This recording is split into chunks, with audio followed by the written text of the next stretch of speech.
Once a giant, always a giant. For me, it's only a giant. What's going on YouTube? D546. Definitely hit that subscribe button if you're new. Like the video if you like the video.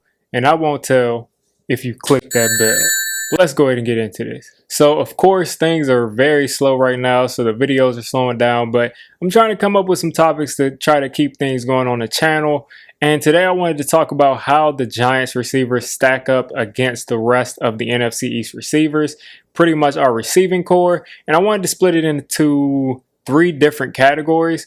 One is potential, so who has the highest ceiling. The other one is versatility, who has the best assembly of players who do all kinds of different things. And the other one is depth. That's a big thing. That's going to be probably the most important out of all of this, is who has the most depth. If their top two guys go down, or if one guy goes down, whoever goes down, who's going to be the team who has those receivers who can step up in someone else's absence. So I want to first kind of go over all of these people's rosters as far as the receivers go. I won't be including tight ends into this to make it more simpler, but we all have a pretty good grasp. I mean, Washington has Logan Thomas, Dallas has Jarwin, New York has Ingram and Rudolph, and Philly has Goddard and Ertz, but Ertz is probably on the way out. So that's something for a whole new video, but I'm going to focus mostly on the wide receivers. So looking at Dallas's depth chart at the wide receiver spot, you have CeeDee Lamb, Amari Cooper, Michael Gallup, Noah Brown, Cedric Wilson, and one of my favorite draft prospects this year, Simi Fehoko. You have guys in CeeDee Lamb who can play inside. Amari Cooper can play inside. They both can play outside too. They both can be those big physical outside wide receivers, and they both can run some routes. I would say Amari Cooper is definitely the premier route runner for this football team. You got guys like Cedric Brown, who did some work in the slot a couple of years ago and looked really good. You have Simi Fehoko, who's pretty much a project, but he's someone who's big, tall, fast, and has a lot of potential. So we'll see how he does. I doubt he does much this year, but in a receiving room where you have so much talent, he might just find his way onto the field and get paid, a little bit amount of attention and end up making some big plays this year. But Cowboys, I would say that they have definitely the most star potential in this division with the top three that they have. Dak Prescott was on pace to throw for over 6,400 yards last year. Now, of course, that would slow down, but I think he really would have had a shot at, 58, 5,900, 6,000 yards last year if the Cowboys would have been able to keep him under center that entire year. So I want to move on to, we already covered their potential. As far as depth goes, I'm just going to do this with every single one of these teams. Take away the top two receivers. If you take away, I guess Gallup and CeeDee Lamb are kind of even.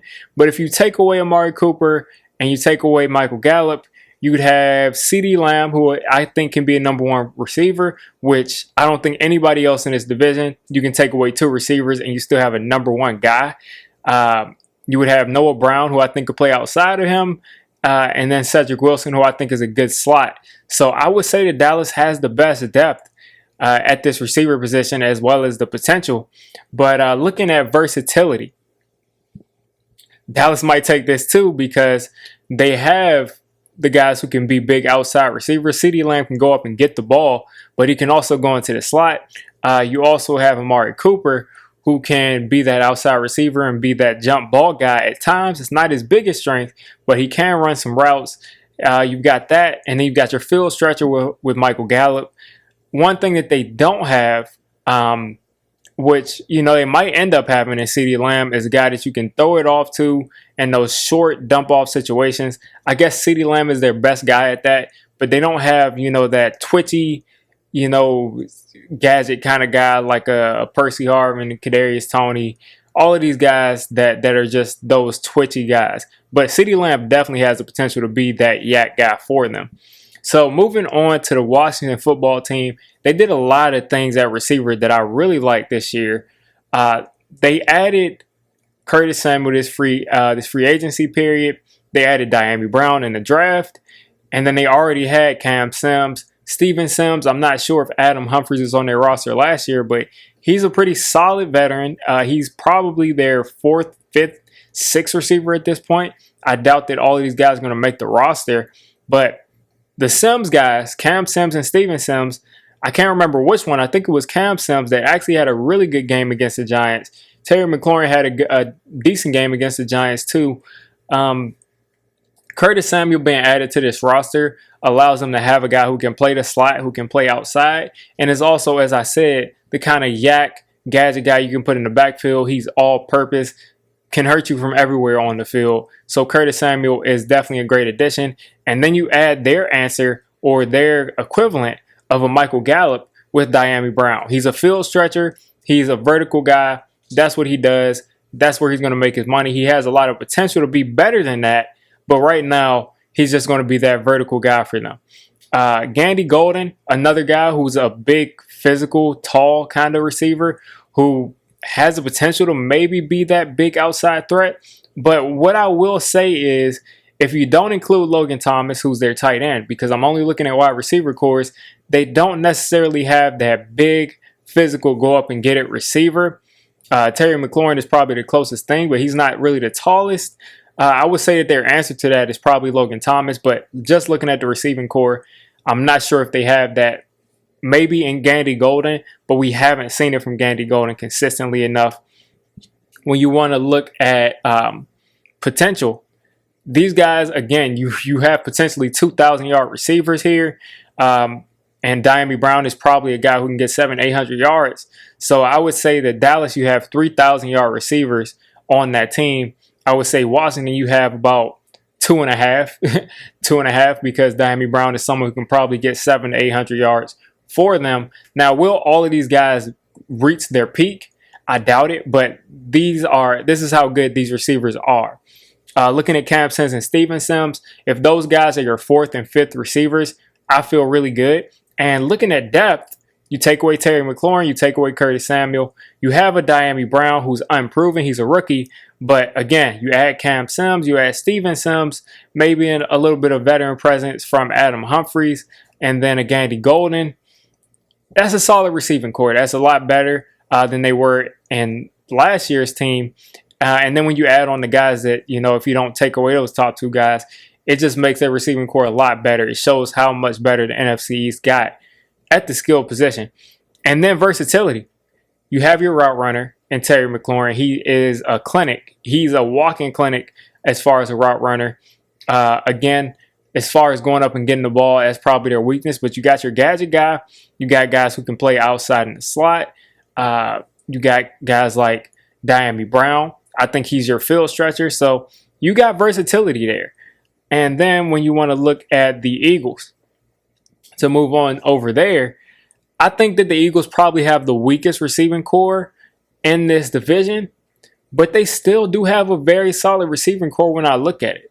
Devontae Smith is obviously there. There's going to be a lot of pressure on him to be that number one receiver because you got a Travis Fulgham there. He looked really good in spurts, but overall he wasn't enough as that number one guy. You got a Greg Ward who had great chemistry with Carson Wentz a couple of years ago and still has a lot in it. I think he still has a lot of potential as a slot receiver in this league. And then you got Jalen Reagor, who is he going to turn out to be that great receiver for them? Is he going to pay off as being that first round guy? He's obviously not Justin Jefferson. I don't think he ever will be as good as Justin Jefferson, but he has the potential to be that field stretching outside guy, maybe turn his career around. So those three are probably the guys I feel really good about. And then you have pretty much just guys who are, Kez Watkins, JJ Arcega-Whiteside. These guys probably aren't as good as far as, you take their fifth and sixth receiver and put it against every other fifth and sixth receiver in this division. I think the other three teams have better options there, or maybe you will place them somewhere around where the Cowboys are, but I don't have any faith in Arcega-Whiteside and Kez Watkins. So potential, I think they probably have the lowest potential because Jalen Reagor, I don't see having that high ceiling at this point. He's a speed guy, but we'll wait and see what happens. As far as the depth goes, if you take away those top two guys, they're probably among the bottom of the league. I mean, you take away D. Smith and Rager, Fulgham and Greg Ward and Kez Watkins, that's not going to cut it. It's really not going to cut it. Those receivers wouldn't be able to really make it for you. So I would say that the Eagles have the worst depth there because wide receivers go down all the time. They usually go down, sometimes you're missing 2 or 3 wide receivers. I definitely remember the Giants missing 2 or 3 wide receivers. So teams that can overcome that are the teams that are going to last longer, especially now that we're in a 17-game season. And then when you look at versatility, you got your route runner in Devontae Smith. He can also be that big play threat. I think his potential is a number 1 wide receiver. That is clear. I expect him to go over 1,000 yards. He's going to get a ton of targets. I expect him to have a decent year as a rookie wide receiver. Jalen Reagor, he's your field stretcher. Travis Fulgham, he's your big body guy and can also make some catches down the street, but down the field. And then Greg Ward is your slot guy. He can also maybe be a little bit of a dump off guy, but I think they're kind of missing that dynamic open field receiver. But I think where they lack that, Devontae Smith is going to be in pretty much every part of the field. I think Devontae Smith is going to be a threat. So I think they kind of make up for that. But as far as versatility, I will say that they're probably the least versatile team. All of these other teams, their star power is either way too high compared to the Eagles, or they just have a lot more depth and versatility. So now, finally, we're going to look at the Giants wide receiver core, which is why we're here. The Giants have Kenny Golladay, your big body wide receiver. You have Sterling Shepard, who's your route runner, who can also be your slot guy. You have Darius Slayton, who's your field stretcher. You got another field stretcher in John Ross. And John Ross is actually a pretty good guy in the open field too. And then to add on top of that, they added Kadarius Toney, who in the open field is deadly. He's going to be moved all around the field. Pretty much going to be used like a Curtis Samuel will be used. And then you have guys who are trying to make the roster like Dante Pettis. And we'll see who ends up making that roster. So as far as the versatility, which I kind of started off with, I think you have your big body guy in Kenny Golladay. You have your field stretchers with John Ross and Darius Slayton. And then you have your route running guys like Sterling Shepard. Now, the problem is, who's your route runner behind Sterling Shepard? That's something I would ask for. I'm not sure who your route runner is, who your slot guy is. If a Sterling Shepard goes out, is that Kadarius Toney? Can he fill that role? We're not sure yet. But I will say that if we look at the Eagles, I doubt they have. I mean, if a Greg Ward is your full-time slot and he goes down, which I think probably Devontae Smith may play a lot of slot for them. But if for some reason Greg Ward was doing it, Devontae Smith can move to the slot. He could be an every down slot guy. Curtis Samuel goes out and he's not your slot guy anymore. I think that a Cam Sims or a Steven Sims can move into that slot. Also, Terry McLaurin could do that. And then when you look at the Cowboys, if anyone, pretty much everybody on their team can play slot receiver besides Semi Fehoko. Maybe you don't want Gallup in the slot, but I would say that the Giants and the Eagles, more specifically the Giants, have less depth in that slot position. We'll see how a Kadarius Toney can fill in that slot. Also, Darius Slayton did a little bit of work there, but we'll see how that goes there. But looking at the depth, if you take away Sterling Shepard and Kenny Golladay, you're going to have a Darius Slayton there. You'll have a Kadarius Toney. You'll have a John Ross, and you'll have Dante Pettis. Now, that probably is in third place behind what you would have. Or I think these teams are probably really close if you take away these top 2 receivers besides the Cowboys, because who really has the number 1 wide receiver besides those Cowboys if you take away those top 2 guys? Darius Slayton had that potential. We'll see how that works out. John Ross.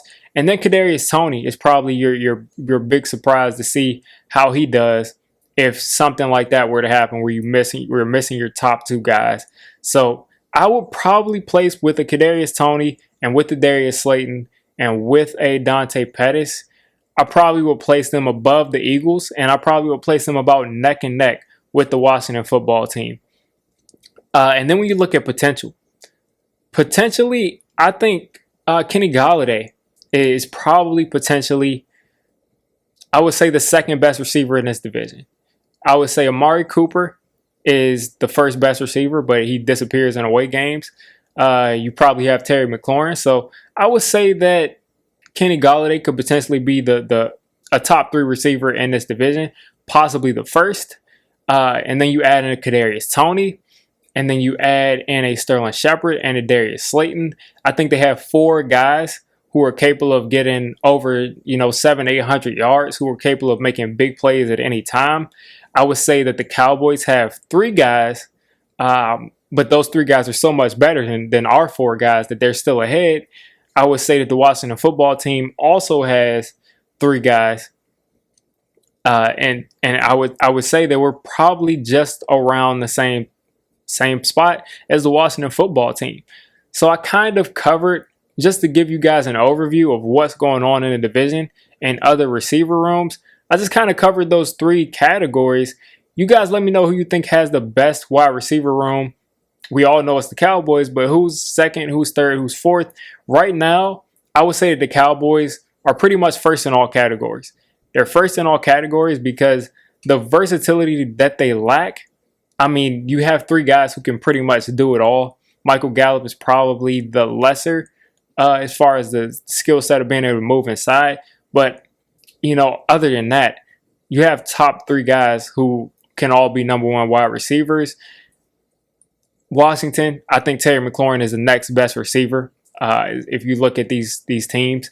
And then you have New York there. And I think the mix of the depth and the versatility and the talent that's on Washington football team and it's on the Giants, I think they're pretty much dead even. I'm going to put them at number 2 by themselves. If you want to say who's better, I'll give the Giants a nod because they addressed the wide receiver position in the first round. And Kenny Golladay is more of a big play threat. And Kadarius Toney is a home run hitter. And then you have Sterling Shepard, who's a proven guy too. But it's very close. Very close. But just for the sake of it, I'll put the Giants at number 2, Washington football team number 3. And this is a very, very close 3. So mind me. And then the Eagles will be 4th. But I still see the Eagles receiving core being a little bit better than what people think it is. I think it's all dependent on what Jalen Reagor does, because I expect Devontae Smith to get over 1,000 yards. If Jalen Reagor can be that 800-900 yard receiver, get a good amount of touchdowns, we'll see the Eagles putting up a lot more points than we thought. But I still don't expect them to be an elite team this year, compete for that NFC East crown. But again, let me know what you will rank our wide receiver core against the NFC East. Let me know where you will rank them. If you made it this deep into the video, come on, just hit the subscribe button.